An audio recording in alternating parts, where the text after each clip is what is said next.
Shalom, Bapak Ibu yang dikasihi dan diberkati oleh Tuhan.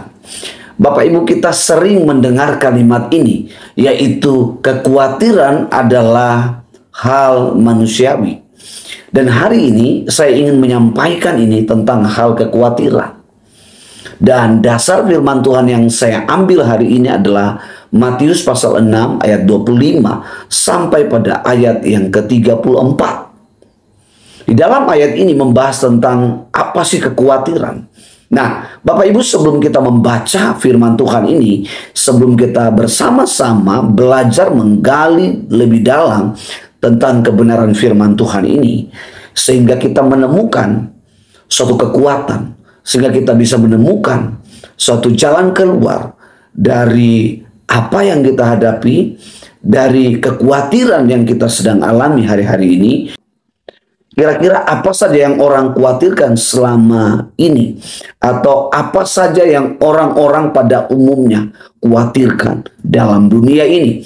Nah, Bapak Ibu perlu pahami dulu arti kekhawatiran itu apa. Nah, kekhawatiran artinya adalah takut. Nah, kata takut artinya cemas dan gelisah. Nah, apa yang orang sering takutin? Apa yang orang sering khawatirkan? Apa yang membuat orang sering gelisah dan cemas? Dan ini adalah satu sumber yang sangat akurat, sumber yang sungguh luar biasa, yaitu firman Tuhan yang menyampaikan bahwa hal yang sering dikhawatirkan orang itu ada beberapa hal. Bapak Ibu bisa perhatikan ayat ini, saya bacakan kepada Bapak Ibu. Karena itu aku berkata kepadamu, janganlah khawatir akan hidupmu, akan apa yang hendak kamu makan atau minum. Dan janganlah khawatir pula akan tubuhmu, akan apa yang hendak kamu pakai. Bukankah hidup itu lebih penting daripada pakaian, dan tubuh itu lebih penting daripada pakaian.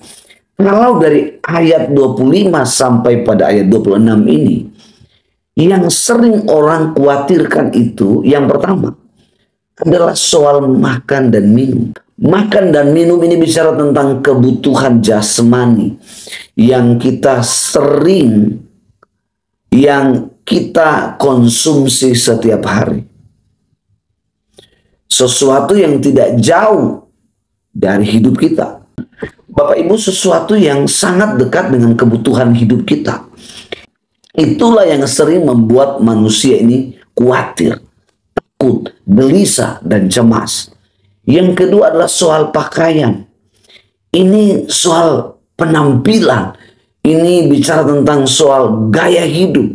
Ini bicara tentang soal style hidup. Ini juga sering membuat kita khawatir, membuat kita takut, cemas. Kita seringkali membedakan penampilan kita dengan orang lain. Sehingga itulah yang mencemaskan.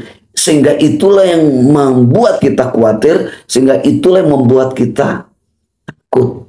Nah, sebetulnya bahasa yang lebih dekat atau lebih akrab, yang lebih kita kenal adalah malu, minder. Kita malu dengan penampilan kita. Nah, sehingga itulah yang menyebabkan kita khawatir, menyebabkan kita takut, menyebabkan kita gelisah, menyebabkan kita khawatir. Nah, apa sih bahayanya kalau kita hidup dalam kekhawatiran? Ayat 30 berkata begini. Jadi jika demikian Allah mendandani rumput di ladang yang hari ini ada dan besok dibuang ke dalam api, tidakkah ia akan lebih lagi mendandani kamu? Hai orang yang kurang percaya. Ayat 31 dikatakan demikian. Sebab itu janganlah kamu khawatir dan berkata, apa yang akan kami makan, apa yang akan kami minum, dan apa yang kami akan pakai. Ayat 32 dikatakan, semua itu dicari bangsa-bangsa yang tidak mengenal Allah, akan tetapi Bapakmu yang di surga tahu bahwa kamu memerlukan semuanya itu. Ada 3 hal yang akan kita alami ketika kita hidup dalam kekhawatiran. Yang pertama, kekhawatiran akan membuat kita kurang percaya. Kekhawatiran akan membuat kita kurang percaya pada janji-janji Allah. Kurang percaya pada kuasa tangan Allah menolong, memberkati kita, menyembuhkan kita. Yang kedua, kekhawatiran adalah sama hal dengan gaya hidup orang-orang yang tidak mengenal Allah. Kekhawatiran akan membuat hidup kita sama seperti orang-orang yang tidak mengenal Allah. Orang-orang yang tidak mengenal Allah adalah sama seperti orang yang tidak percaya. Orang yang tidak hidup di dalam Kristus. Orang yang tidak percaya akan hari besok. Apa yang Allah kerjakan dalam hidupnya. Itulah ciri atau gaya hidup orang yang tidak mengenal Allah. Yang ketiga, kekhawatiran akan membuat kita menjadi orang yang bersungut-sungut, menjadi orang yang hidup dalam ketidakkepastian. Kekhawatiran akan membuat kita untuk tidak melihat bagaimana Tuhan menolong besok, bagaimana Tuhan menyertai kita besok, bagaimana Tuhan menyertai dan menolong hari-hari hidup kita sehari-hari, bahkan selama kita hidup di dalam dunia ini. Bapak Ibu, Allah memberikan contoh tentang bagaimana Allah menyertai, bagaimana pertolongan Allah, bagaimana janji-janji Allah dinyatakan di dalam setiap kehidupan orang yang percaya, bahkan pada setiap ciptaan yang hari ini ada, besok lenyap. Pada ayat 26 sampai pada ayat yang ke-30, demikian kata firman-Nya. Pandanglah burung-burung di langit yang tidak menabur dan tidak menuai dan tidak mengumpulkan bekal dalam lumbung, namun diberi makan oleh Bapakmu yang di sorga. Bukankah kamu melebihi dari burung-burung itu? Siapakah di antara kamu yang karena kekhawatirannya dapat menambahkan sehasta saja pada jalan hidupnya? Dan mengapa kamu khawatir akan pakaian? Perhatikanlah bunga bakung di ladang yang tumbuh tanpa bekerja, tanpa meminta. Namun aku berkata kepadamu, Salomo dalam segala kemegahannya pun tidak berpakaian seindah salah satu dari bunga itu. Bapak Ibu, ada 3 hal yang Allah beri contoh. Yang pertama adalah burung di udara yang hari ini terbang dan tanpa bekerja. Allah menyediakan makanan. Allah memberi makanan. Dan firman Tuhan berkata, bukankah kita jauh melebihi daripada burung-burung ini? Bahkan bunga bakung Allah dan dani begitu indah. Bukankah Allah juga akan mendandani kita melebihi dari bunga bakung yang hari ini tumbuh tanpa meminta? Demikian Allah akan mendandani hidup kita. Allah akan menuntun hidup kita. Allah akan menjaga hidup kita. Allah akan memberikan pertumbuhan. Allah akan memberikan pertumbuhan iman kita, pertumbuhan ekonomi kita, pertumbuhan cinta antara suami istri, memberikan pertumbuhan kasih sayang pada anak-anak terhadap orang tua. Yang ketiga dikatakan bahwa Salomo adalah seorang raja yang tidak berpakaian seindah salah satu dari bunga bakung yang dimaksud oleh Allah. Artinya bukan soal penampilan dari luar, tapi yang Allah rindukan adalah penampilan dari dalam. Yang Allah maksudkan bukan penampilan secara lahiriah, tetapi penampilan secara rohania. Penampilan secara rohania itu bicara tentang gaya hidup. Nah, gaya hidup yang Allah maksud itu seperti apa?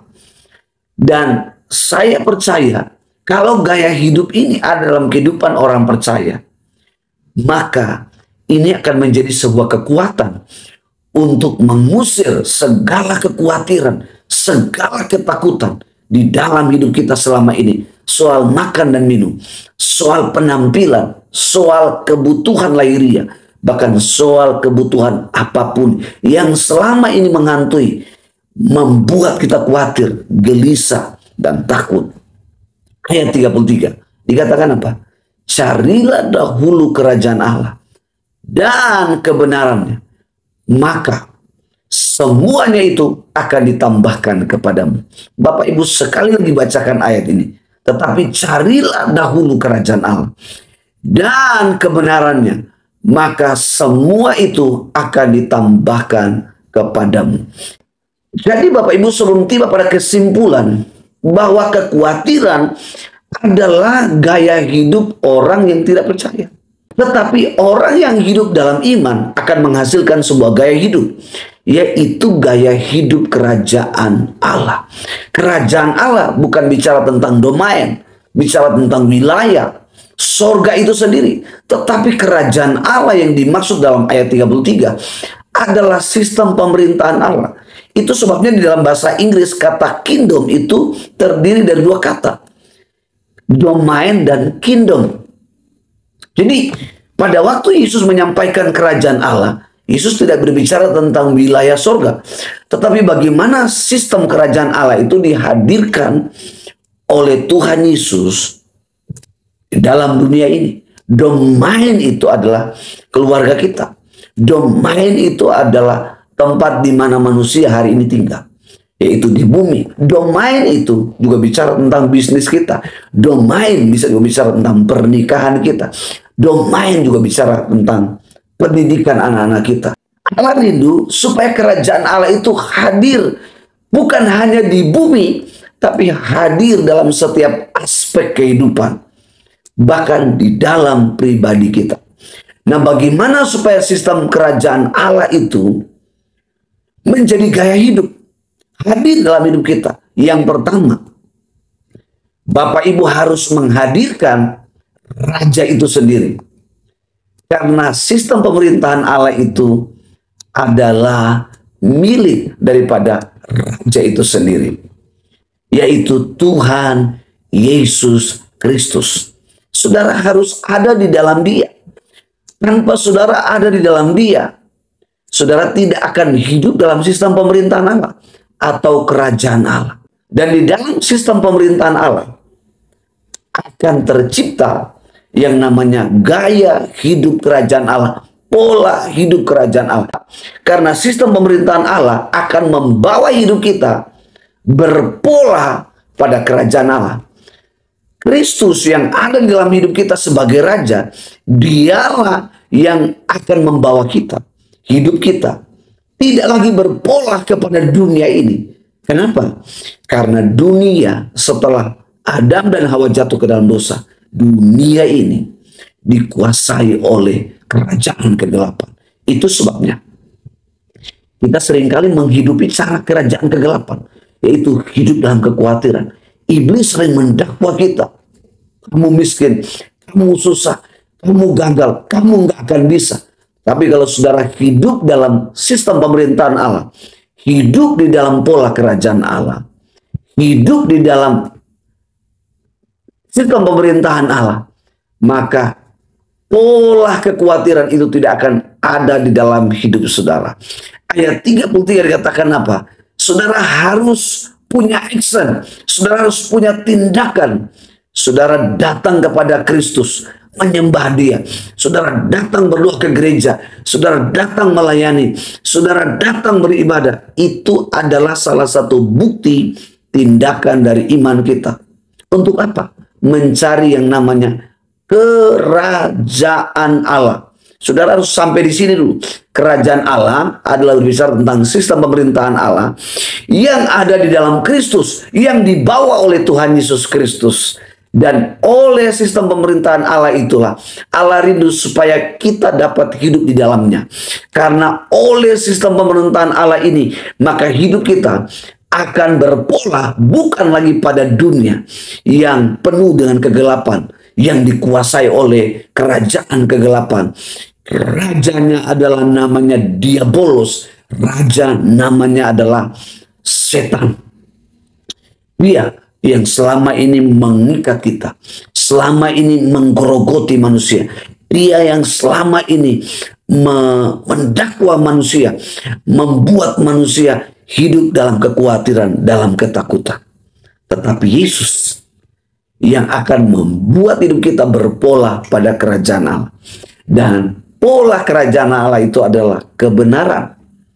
Dikatakan carilah dahulu kerajaan Allah dan kebenarannya. Kebenaran itu polanya adalah memerdekakan kita. Memerdekakan kita dari kekhawatiran, ketakutan, kegelisahan. Kebenaran polanya adalah memerdekakan kita dari dosa. Memerdekakan kita dari rasa kurang percaya pada setiap janji-janji Allah. Dan kebenaran itu akan membawa kita tidak hanya merdeka dari dosa, tetapi kita hidup dalam kelimpahan. Kelimpahan yang nyata adalah saudara dan saya memiliki kesehatan yang sempurna. Kelimpahan yang sesungguhnya adalah saudara dan saya memperoleh keselamatan daripada Allah. Saudara dan saya memiliki kerinduan untuk cinta kepada Kristus. Untuk soal uang, soal berkat jasmani makan minum, itu adalah hal yang sepele. Tuhan akan melakukan itu. Tuhan akan mengerjakan itu dalam setiap hidup kita. Sehingga kelimpahan yang sejati dalam Kristus, yang sudah saya katakan tadi, ketika berkat itu datang dalam hidup kita, kita tidak akan menjadi sombong. Kita tidak akan hancur oleh setiap berkat-berkat yang Tuhan berikan. Tetapi sebaliknya kita akan memuliakan Dia. Itu sebabnya ayat 34 bilang begini. Sebab itu janganlah kamu khawatir akan hari besok, karena hari besok mempunyai kesusahannya sendiri. Kesusahan sehari cukuplah untuk sehari. Orang yang hidup sudah berpola pada kerajaan Allah, sudah berpola pada Kristus, dia tidak melihat kesusahan hari ini. Dia melihat kesusahan hari ini adalah satu batu loncatan untuk bagaimana dia melihat hari besok. Masa depan Tuhan mengerjakan, Allah mengerjakan sesuatu yang dahsyat dan melimpah di dalam hidupnya. Sampai di sini kebenaran firman Tuhan. Kiranya Tuhan Yesus memberkati Bapak, Ibu, saudara-saudara sekalian. Saya Pastor Demeling. God bless you all. Shalom.